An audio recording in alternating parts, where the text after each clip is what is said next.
Hi there, welcome. Hello. I'm so happy to have you here today talking about your book, Mozay of Pepperwick. Thank you for your invitation. Awesome. Well, let's dive right in. And so, my first question is that your book is based loosely on the story of your aunt told you about your grandfather, which is so interesting.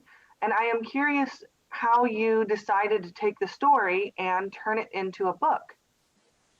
Well, I come from a family of storytellers and readers. Mm, And after Alex Haley's roots mhm, caused so many people to want to investigate their ancestry, I cornered my aunt one day and asked her to tell me the story of our family and how the family started.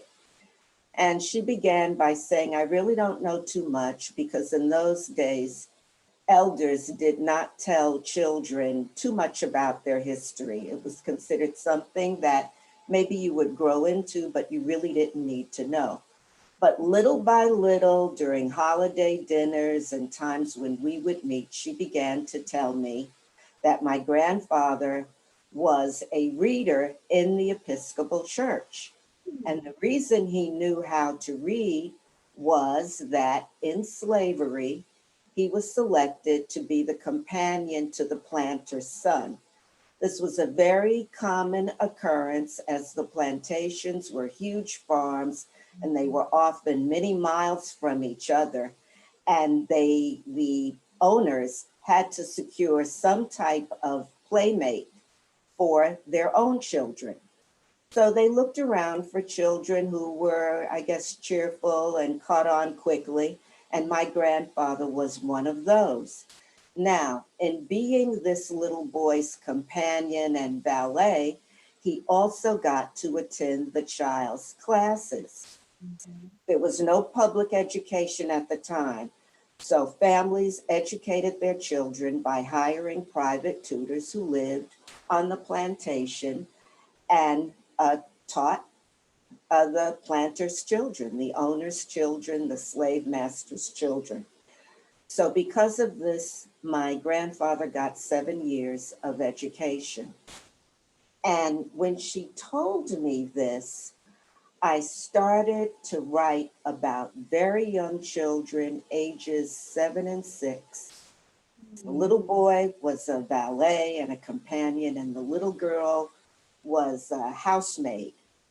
And that's how the story began. I just began to do research on the topic and began to build the story out from there. And it's a beautiful story, actually. I just finished it over the weekend, so I was a little bit worried I wouldn't make it to the end in time. Thank you for reading. Yes, you're welcome. And I was just amazed the entire time at Mosey's voice. Um, and it pulled you in right away. Hmm. And I think it's really something special that, that's based on somebody in your family. Yes. Well, I'll tell you, the total writing time for the story was about 20 years. Mm, When I started it, the characters were very young. Things happened in my life. I put the story aside. And when I returned to it, they were no longer 6 and 7, they were 11 and 12. And they talked back to me and they said, listen, we're older now. You have to change things around. We're teens. We have to have more substance. So I went back to the planning board and began to rewrite again. Then I put the story away when I moved from New York to Los Angeles. And again, these characters had aged a little bit and they had learned so much more about themselves. So I began to do a couple of things. I took some classes at UCLA's writing division, which is in their extension.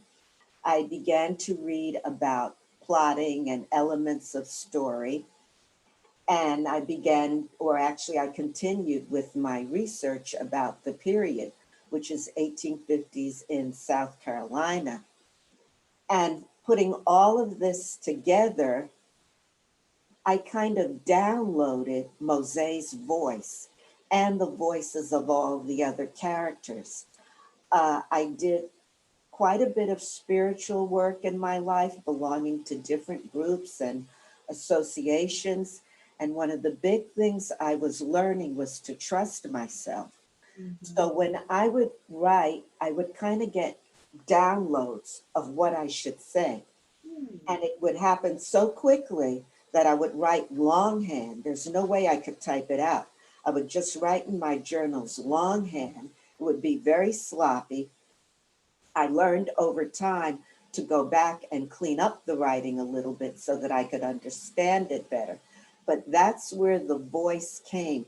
The voice was kind of like an amalgamation of the passage of time, talking to my aunt, doing making trips to South Carolina. I visited later on in the journey University of South Carolina, Caroliniana Library. I used UCLA's library, uh, USC's library, the public library. And so when these downloads occurred, the only challenge was to just trust myself and write it down as quickly as I could. And I ended up, I think, with some really strong dialogue. Mm. I agree, and it's fun to hear other people write longhand as well. I don't do all of my creative writing in that way, but there's definitely sometimes you just get an idea and you can't get to the computer or do whatever, so you just have to scribble it where you can and then make sense of it later. Yes, I'll try to keep my answers more brief. I realize I run No off. worries.